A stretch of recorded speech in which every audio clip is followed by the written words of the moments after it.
Olá, meninos e meninas! Iremos iniciar agora a nossa 7ª aula de noções de eletricidade e eletrônica. Então, o que nós vimos na aula passada? Nós vimos sobre instrumentos básicos de medição. No caso, nós vimos o amperímetro, voltímetro, ohmímetro, multímetro e o watímetro.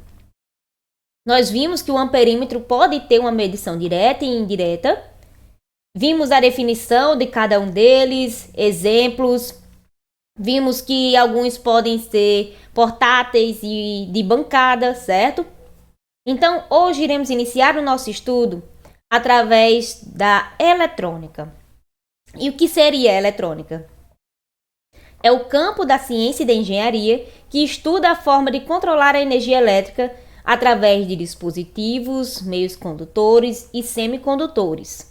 A eletrônica pode ser analógica ou digital. Eletrônica analógica. Os valores analógicos são relacionados aos valores contínuos, que podem variar para qualquer valor numa faixa de valores. Então, aqui nós temos como exemplo a temperatura ambiente e o relógio analógico. Já na eletrônica digital, é quando os valores digitais estão relacionados a valores que podem variar de maneira fixa numa faixa de valores. Aqui, os valores são sempre absolutos, certo? E temos como exemplo o relógio digital. Então, essa eletrônica digital, ela possui vantagens e desvantagens. Como vantagens, elas são bem mais simples de serem projetadas, possui maior facilidade para manter a precisão e exatidão, é menos afetado por ruídos, certo? E como desvantagens, temos que processar sinais digitais demanda muito mais tempo. Então, aqui, nós iremos iniciar agora os sistemas numéricos, que são usados para representar a quantidade de determinados elementos. O mais utilizado pela maioria das pessoas é o sistema numérico decimal, certo? Que é composto por 10 algarismos, com os quais é possível formar qualquer número. Então, esse decimal é o mais utilizado, mas existem outros sistemas métricos que são utilizados em áreas de eletrônica e programação de computadores. Então, as bases mais utilizadas são decimal, hexadecimal, octal e binária. Então, aqui nós temos os sistemas numéricos decimais, que surgiram da necessidade de representar, por meio de símbolos, as contagens e associações de quantidades que as pessoas realizam. No caso, povos como egípcios, babilônios, chineses e demais povos criaram sistemas de numeração próprios. O que nós utilizamos é o indo-arábico. Então, esse sistema numérico decimal é simbolizado por 10 algarismos, que vão de 0 a 9. E através desses símbolos, podemos compor um determinado número através da associação de um ou mais algarismos. E dependendo da posição deles, temos números com valores diferentes, certo? Então, aqui nós temos a representação de um número de um sistema numérico decimal. No caso, o número é 5.738, que possui unidade, dezena, centena, milhar, como nós aprendemos na escola, certo? E aqui nesta imagem, nesse sistema, os números são representados de 10 em 10. Então, em função dessa representação, dizemos que o sistema decimal é um sistema de base 10. Aqui nós temos um exemplo desse sistema numérico, certo?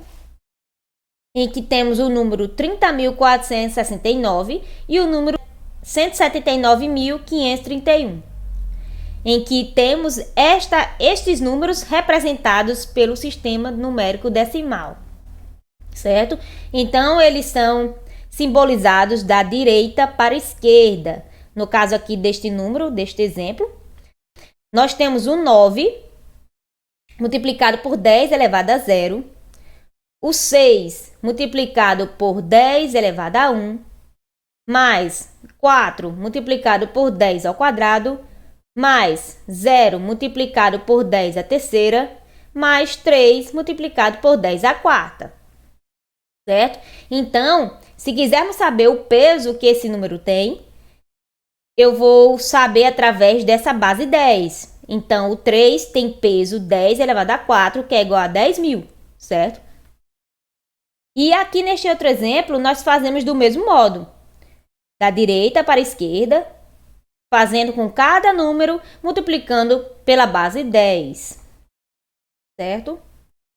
Aqui nós temos um outro exemplo, que é feito com o número 54.781. E aqui nós temos a representação do sistema numérico decimal desta numeração, que vai da direita para a esquerda. Do mesmo modo que o exemplo anterior, nós fazemos 1 multiplicado por 10 elevado a 0, mais o 8 multiplicado por 10 elevado a 1, mais o 7 multiplicado por 10 ao quadrado, mais o 4 multiplicado por 10 à terceira, mais o 5 multiplicado por 10 à quarta. Então, para saber qual é o peso deste número aqui, nós dizemos que é 10 à terceira, que é 1.000, certo?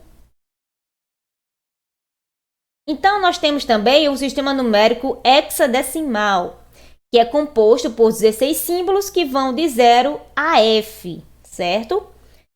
No caso, uma parte dele é representado por números e a outra parte por letras. Então, a partir do 10, nós temos letras. O 10 é representado pelo A, o 11 representado pelo B, o 12 representado pelo C, o 13 representado pelo D, o 14 representado pelo E e o 15 representado pelo F, certo? Então, é possível fazer uma correspondência entre os dois algarismos do sistema hexadecimal e sistema decimal, como temos aqui na imagem.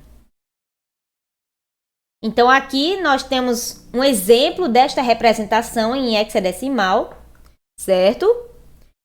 Então, para representar um número em hexadecimal no sistema decimal, devemos proceder desta forma aqui, certo?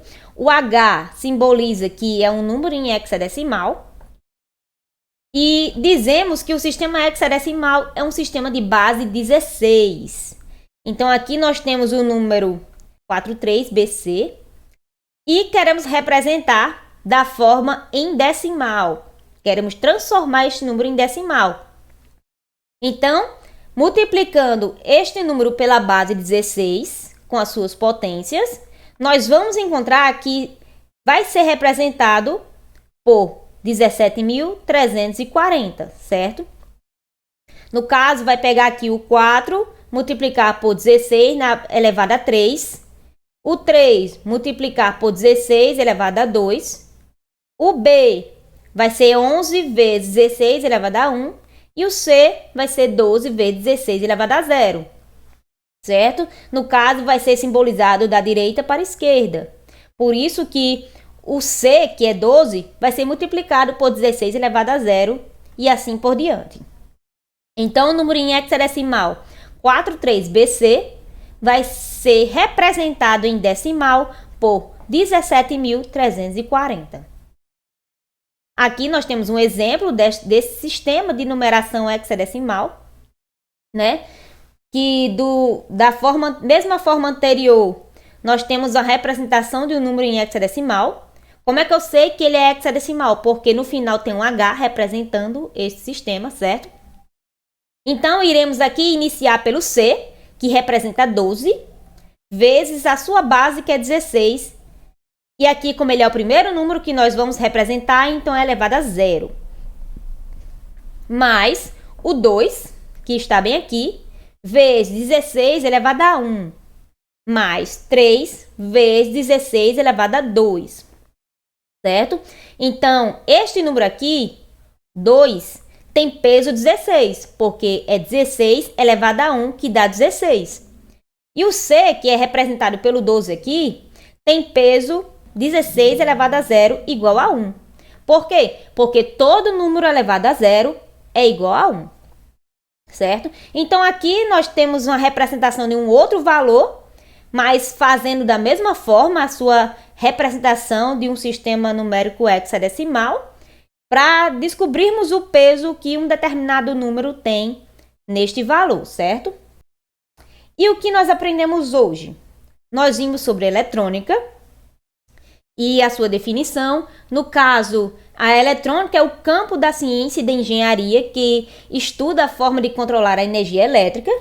E no caso, isso pode ser feito através de dispositivos, meios condutores, semicondutores. Ela pode ser analógica, pode ser digital. E vimos também os sistemas numéricos, em que nós podemos ter decimal, hexadecimal, octal e binário. Mas nesta aula, nós focamos no sistema decimal e hexadecimal. Então aqui nós temos as referências. Por hoje é só e até a próxima aula.